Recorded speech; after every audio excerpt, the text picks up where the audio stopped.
जोंनि गोदान खामानि नङा बोसोरफ्रोमबो जोङो जोंनि 10 थाखोनि जि फरायसाफोरा आनजाद होखांनायनि उनावहाय जेब्ला मेट्रिक आनजादनि रिजाल्टआ ओंखारो ओंखारखांनायनि उनावहाय जोङो मोनफ्रोमबो बेचनि फरायसाफोरखौ जोङो बेबायदिनो बराय मेलजों लोगोसे बिदाय फोरबो जोङो मोननैबो खेबसेयैनो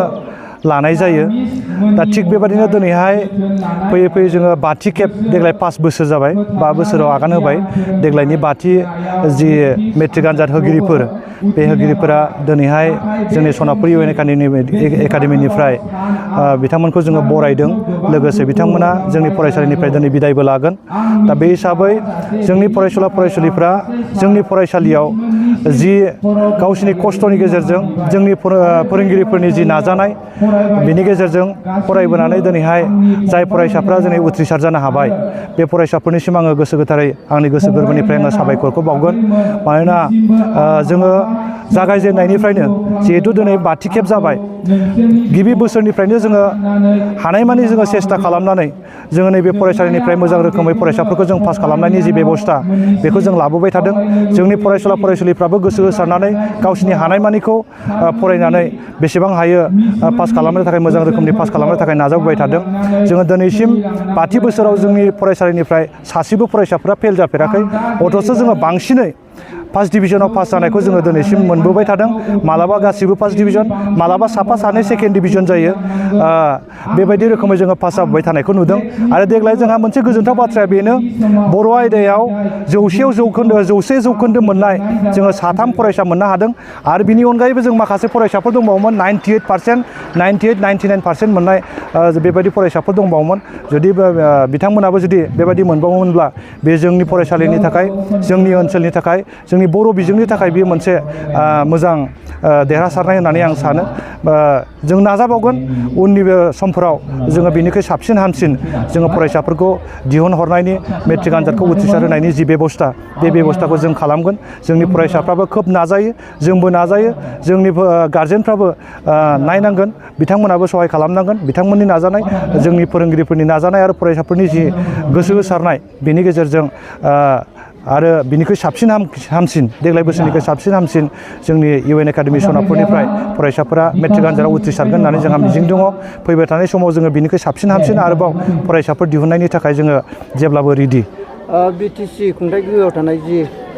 मेट्रिकआवहाय 100 जौखोन्दो लानानै पास जानाय बर' साबजेक्टआवहाय बेयावहाय माखासे अनथोब होगोन होननानै बुंदोंमोन बे समाव मा बुंगोन सार बेथ' मोजांनि बाथ्रा जुदि बिटिसि सरकारा जिहेतु जोंबो गहपुरबासि हिसाबै जोंनि ओनसोला जिहेतु बिटिआरआव हाबबाय बिटिआर सरकारा जुदि बर' आयदायाव फरायनानै 100 जौखोन्दो नाम्बार मोननाय जायफोर फरायसाफोर बे फरायसाफोरनो बिटिसि सरकारनिफ्राय बेबायदि अनसुंथाइ होनो हायोब्ला बेयो जोंनि बर' मिडियाम बर' बिजोंखौ फोथांना लाखिनाय आरो बर' बिजोङाव फरायनानै जे बेबायदि सरकारनिफ्राय सहाय सहयोग मोननो हायो बेयो जोंनि बर' फरायसाफोरखौ जोबोद थुलुंगानाय होनो हागोन जुदि बिटिसि सरकारा बे हाबाफारिखौ मावफुङोब्ला बे जोंनि थाखाय जोबोद मोजांनि बाथ्रा आरो जोंनि फरायसाफोरनि थाखायबो जोबोद थुलुंगानायनि बाथ्रा बेयो जोंनि जि बिजों बे बिजोंखौ फोथांना लाखिनायाव जथेस्थ' जोंनि फरायसाफोरखौ थुलुंगानाय होगोन बिथाङा जुदि बे हाबाफारिखौ मावफुंनो हायोब्ला मस्ट वेलकाम जों बिनि थाखाय जोबोद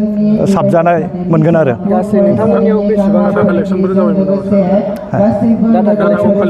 डाटा कालेक्शन दासिम आं नुवाखै मोनसे बाथ्राया बेनो आं मैया जिहेतु मे दिबस